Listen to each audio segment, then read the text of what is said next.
ನಮ್ಮ Bengaluru series 22 RPC ಬಡಾವಣೆಗೆ ಮಹಾನಗರ ಪಾಲಿಕೆ ನೀಡಿರುವ ಹೊಸ ಹೆಸರು ಹಂಪಿ ನಗರ. ತಿಪ್ಪಗೊಂಡನಹಳ್ಳಿ ಜಲಾಶಯದಿಂದ ಬೆಂಗಳೂರಿಗೆ ನೀರು ಸರಬರಾಜಿನ ಕಾರ್ಯಾರಂಭವಾಗಿದ್ದು ವಿಶ್ವೇಶ್ವರಯ್ಯನವರ ಕಾಲದಲ್ಲಿ. RM ಗುಟ್ಟಹಳ್ಳಿಯ ಪೂರ್ತಿ ಹೆಸರು ರಾಜಮಹಲ್ ಗುಟ್ಟಹಳ್ಳಿ, ವಾರ್ಡ್ ನಂಬರ್ 82, ಹೊಯ್ಸಳ ನಗರ. ಬೆಂಗಳೂರು ನಗರಾಡಳಿತ ಸಚಿವರಾಗಿದ್ದ ಚಿತ್ರನಟ ಅನಂತ್ನಾಗ್. ಚಂದ್ರನ ಮೇಲೆ ನಡೆದಾಡಿದ ಮೊದಲ ಮಾನವ ನೀಲ್ ಆರ್ಮ್ಸ್ಟ್ರಾಂಗ್ನ ಹೆಸರಿನಲ್ಲಿರುವ ರಸ್ತೆ ಬೆಂಗಳೂರಿನ ಭಾರತೀ ನಗರದಲ್ಲಿದೆ. ಕಬ್ಬನ್ ಉದ್ಯಾನವನದ ಮುಂಚಿನ ಹೆಸರು ಚಾಮರಾಜೇಂದ್ರ ಪಾರ್ಕ್. ಈಗಿನ ಗಾಂಧಿ ಬಜಾರ್ ಮುಂಚೆ ಕಾರಂಜಿ ಕೆರೆಯಾಗಿತ್ತು. ಬೆಂಗಳೂರಿನ ಉದಯ ಕಲಾನಿಕೇತನ ಕಲಾಶಾಲೆಯನ್ನು ಪ್ರಾರಂಭಿಸಿದ ಖ್ಯಾತ ಚಿತ್ರನಟ ಉದಯ್ ಕುಮಾರ್. ನವರಂಗ ವೃತ್ತ ರಾಜಾಜಿನಗರ ಬಡಾವಣೆಯಲ್ಲಿದೆ. ಹಾಗೆ ಭಾಷ್ಯಂ ವೃತ್ತ ಕೂಡ ರಾಜಾಜಿನಗರ ಬಡಾವಣೆಯಲ್ಲಿದೆ. ಬೆಂಗಳೂರಿಗೆ ನೀರು ಸರಬರಾಜು ಮಾಡಲು ಈಚೆಗೆ ಆರಂಭವಾಗಿರುವ 220 kV ಸಾಮರ್ಥ್ಯದ ವಿದ್ಯುತ್ ಸ್ಥಾವರ ತಾತಗುಣಿ ಹಾರೋಹಳ್ಳಿಯಲ್ಲಿದೆ. ಸುಪ್ರಸಿದ್ಧ ಬೆಂಗಳೂರು ಕ್ಲಬ್ ನಗರದ ರೆಸಿಡೆನ್ಸಿ ರಸ್ತೆಯಲ್ಲಿದೆ.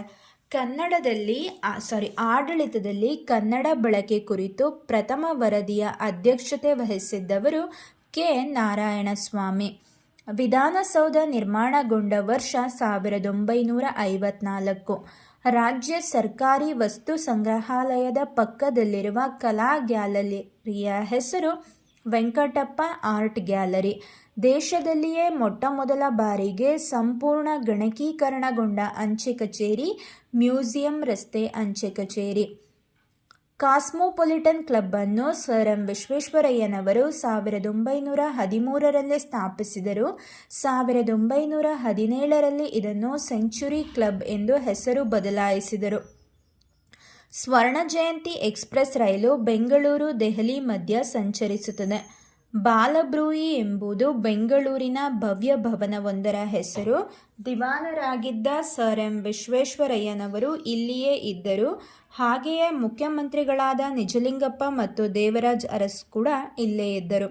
ವಿಧಾನಸೌಧದ ಉತ್ತರ ಹೆಬ್ಬಾಗಿಲಿನ ಮೇಲ್ಭಾಗದಲ್ಲಿ ಧರ್ಮೋ ರಕ್ಷತಿ ರಕ್ಷಿತಃ ಎಂದು ಬರೆಯಲಾಗಿದೆ.